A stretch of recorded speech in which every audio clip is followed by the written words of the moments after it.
कि भारत ने 12 nuclear weapons deploy करे हैं एंड ये पब्लिक में क्यों डाला गया? ये रिपोर्ट आई सिप्री की तरफ से, लेकिन सबसे बड़ा सवाल इसमें बनता है कि साहब ये पब्लिक डोमेन में क्यों डाल रहे हैं?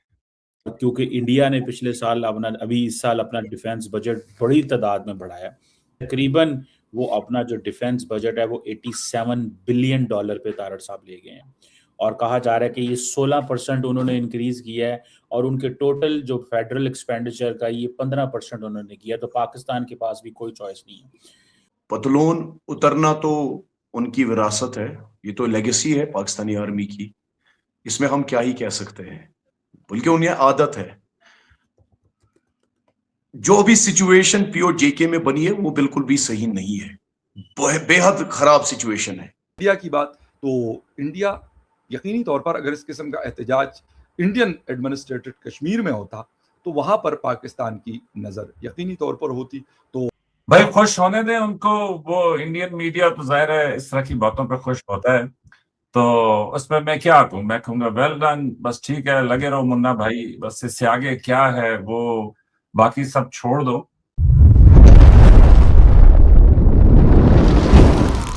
भारत के पास इस टाइम पे 200 प्लस न्यूक्लियर वेपन सिप्री की रिपोर्ट बता रही है। अनऑफिशियली मेरी कैलकुलेशन कहती है कि करीब-करीब 300 के करीब में है हमारे पास। होता क्या है कि भारत के अंदर न्यूक्लियर नंबर बढ़ाना तो एक ही चीज़ है, लेकिन भारत एक न्यूक्लियर वेपन स्टोरेज डेटरेंट की तरफ से अब जा रहा है ऑपरेशनल डेटरेंट पे। इसके काफ़ी सारे मीनिंग्स हो सकते हैं। तो अगर पहले क्यों नहीं करा? क्योंकि भई न्यूक्लियर जो लेग था आपका वो धीरे-धीरे करके मैच्योर हो रहा था। ठीक है जी, न्यूक्लियर डॉक्ट्रिन जो होती है वो डायलॉग बाजी से नहीं बढ़ती, वो बढ़ती है एक्चुअल कैपेबिलिटी से। आपकी जो मिसाइल्स हैं, आपकी जो कमांड सेंटर हैं, आपकी जो कमांड एंड कंट्रोल कैपेबिलिटी है, पॉलिटिकल कॉन्फिडेंस है, बहुत सारी चीज़ें इसके अंदर जाती हैं। तो इसका मतलब ये है कि भारत जियोपॉलिटिकली एक ऐसी पॉइंट पे पहुँचा है जहाँ पर बेसिकली एक वो इस पोज़ीशन पे है कि साहब ये एक मैसेज देने देने के लिए वो पूरी क्षमता रखता है कि साहब ये एक मैसेज हमको देना है। साइकोलॉजिकली ऑब्वियसली पाकिस्तान को एक बहुत बड़ा झटका लगेगा क्योंकि पाकिस्तान कहीं न कहीं एक उसकी जो न्यूक्लियर स्ट्रैटेजी रहती है, न्यूक्लियर स्ट्रैटेजी के अंदर वो टेररिज्म भी करता है, डिनायबिलिटी भी लेता है, एस्केलेशन भी थ्रेटन करता है और कहीं न कहीं न्यूक्लियर कॉन्सिक्वेंसेस के ऊपर रोता है।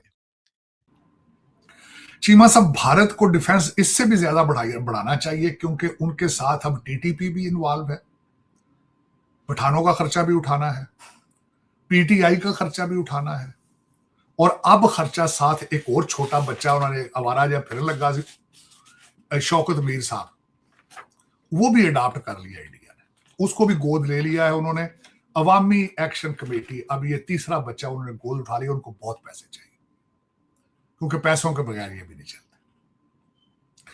चीमा साहब, अफसोस की बात है, दुख से, और ये वो कंट्री है जो ये लेकर आया था कि पाकिस्तान को आइसोलेट करना है, जहां पाकिस्तान दहशतगर्द तंजीमों को करता है। जरा देखें इनके टीवी चैनल पर, ओपनली इनके जो डिफेंस एनालिस्ट है वो कहते हैं हमने इतनी इन्वेस्टमेंटें कर रखी थी पाकिस्तान के अंदर, अब उनको एक्टिवेट करने का टाइम आ चुका है।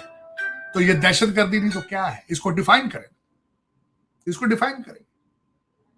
हाँ, इधर मेरे जो भाई, मैं जिनकी तकरीरें कईयों की सुनते हैं, कहते हैं जी सी उधर चले जाएंगे, सी ऐतल आ जाएंगे। एक तो वो आपको अब वो कहते हैं हम शादियां बहुएं लाएंगे वहां से। दूसरा, गूगल करके देखें कि आई लव मोहम्मद किसी मस्जिद में भी बैनर नहीं लग सकता। और मेरी तीसरी रिक्वेस्ट है, हम्बल रिक्वेस्ट पाकिस्तान से, कि पिछले साल आपने गलती की थी। ये जो हमारे बहनोई बन के फिर रहे हैं, बिजली हमारी आटा हमारा, ते अखा में सानू ही, इनकी लिस्टें बनाकर इनको पकड़कर डिपोर्ट करें भारत। प्लीज इनको क्यों उधर जाओ और जय श्री राम वाले भरा बैठे जे जाओ प्लीज। 220 मिलियन हास्टेज लेबर कैंप दे विच मुसलमान, उनको ज्वाइन करें प्लीज। तो ठीक है, लेकिन इनका आटा भी बंद करें कि खासकर जो ये जो बत्ती है बंदे नेड़, और इन पे आर्टिकल 6 गद्दारी के मुकदमे चलाएं। कहना चाहेंगे इंडियन मीडिया पे बहुत ज्यादा सर्कुलेट हो रहा है कि पूरा कश्मीर जो है वो उठ गया और पाकिस्तान गवर्नमेंट के अगेंस्ट जो है वो प्रोटेस्ट कर रहे हैं। क्या कहना चाहेंगे सर आप इस पर? भाई खुश होने दें उनको, वो इंडियन मीडिया तो जाहिर है इस तरह की बातों पे खुश होता है, तो उसमें मैं क्या कहूँ, मैं कहूँगा वेल डन, बस ठीक है, लगे रहो मुन्ना भाई, बस इससे आगे क्या है वो बाकी सब छोड़ दो। तो जब आपके जो पीओजेके वाले जो लोग हैं वो जब अपने इधर वालों को देखते हैं जिसको आपने इतने दिन तक ये चूरन बताया है कि एक मुसलमान लड़की को एक हिंदू देख रेप कर दे रहा है, हिंदू बच्चों को, हिंदू जो है वहां पे मुसलमानों को रेप कर रहा है, मार रहा है, जिनोसाइड हो रहा है, पॉपुलेशन गिर रहा है, ये सब आपने बता दिया उनको। 70 साल तक आपने कोई एक ना तो बुक छोड़ा, ना तो अपना मीडिया आउटलेट छोड़ा, ना कोई आपने एजेंसी छोड़ी जहां पे आपने ये बात नहीं बताई जम्मू एंड कश्मीर के लोगों को, अपने लोगों को, कि भैया वहां रहोगे तो इस्लाम खतरे में है, मुसलमान तो सिर्फ पीओजेके में रहोगे और हम तुम्हें कॉन्स्टिट्यूशनल गारंटी भी देते हैं। आपने पीओजेके का कॉन्स्टिट्यूशन बना के लिख दिया कि सिवाय प्रधानमंत्री, मुसलमान के कोई राष्ट्रपति, प्रधानमंत्री इत्यादि इत्यादि नहीं बन सकता। तो उन्होंने इतने दिन तक ये चूरन कहा, लेकिन अब गवर्नमेंट ऑफ इंडिया तो हाथी है, पैसे की कोई कमी नहीं है। उन्होंने चेनाब के ऊपर इतना बड़ा वो वर्ल्ड का सबसे फाइनेस्ट लॉन्गेस्ट ब्रिज बना दिया, एयर ट्रेवल बना दिया, वंदे भारत करके ट्रेन है, जरा देखिए वो state of the art train उन्होंने चला दी। वो जब अब वो देख रहे हैं, वो अपने भाई लोगों से बात तो करते होंगे ना। अब तो यार मीडिया आ गया, अब हम आप बैठे हुए हैं, वीजा तो फेल हो गया। दो वर्ल्ड है आज की दुनिया में, दो तरीके के रियलिटीज हैं, एक है आपका वर्चुअल, एक है फिजिकल। वर्चुअली तो हम आप मिल रहे हैं ना, वीजे की तो आवश्यकता ही नहीं है, वीजे का कॉन्सेप्ट ही फेल हो गया, हम आप बैठे बात कर रहे हैं, कितने रिस्ट्रिक्शन लगा लेते लोग।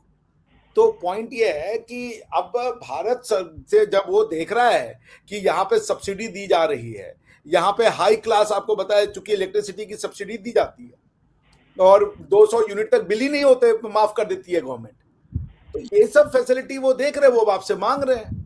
आप उनको बस ये करो, इस्लाम ले लो, चुप हो जाओ। उसके बाद पेट्रोल 200-400 रुपए किलो भी है, कुछ नहीं, हम तुमको इस्लाम दे रहे, वो तुम रखो, उसकी हम गारंटी दे रहे। तो कब तक चलेगा?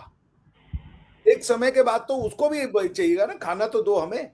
नमस्ते दोस्तों, जय हिंद। हाल ही में एक खुलासे ने पाकिस्तान की नींदें हराम कर दी हैं। दुनिया के हथियारों पर नजर रखने वाली वैश्विक संस्था सिप्री की एक ताज़ा रिपोर्ट के अनुसार कहा गया है कि भारत कम से कम 12 परमाणु हथियार ऑपरेशनल यानी कि तैयार स्थिति में तैनात कर दिया है। इसका मतलब भारतीय युद्धपोत, पनडुब्बी या अन्य सैनिक प्लेटफॉर्म से परमाणु हथियार तैयार रखे गए हैं। रिपोर्ट के अनुसार चीन, पाकिस्तान को देखते हुए यह कदम उठाया गया है। पाकिस्तानी ऑक्यूपाइड कश्मीर में हो रहे जबरदस्त प्रोटेस्ट के बाद वहाँ का माहौल बहुत ज़्यादा खराब है और ऐसे में पाकिस्तान ध्यान भटकाने के लिए भारत पर आतंकवादी हमले जैसा कारनामा फिर से कर सकता है। साथ ही भारत ने अपनी परमाणु जखीरा भी बढ़ा लिए हैं, 170 से बढ़कर अब 190 हो गए हैं। वहीं पाकिस्तान का कोई परमाणु जखीरा ना तो बढ़ा है और ना तो एक्टिव मोड पर है। भारत की इस तैयारी पर पाकिस्तान और चाइना पहले से ही परेशान है। हालांकि भारत से भी कहीं ज़्यादा परमाणु हथियार चाइना ने एक्टिव मोड पर रखे हुए हैं। हर बात पर परमाणु हमले की धमकी देने वाला पाकिस्तान इस खबर से बिल्कुल सुन्न है।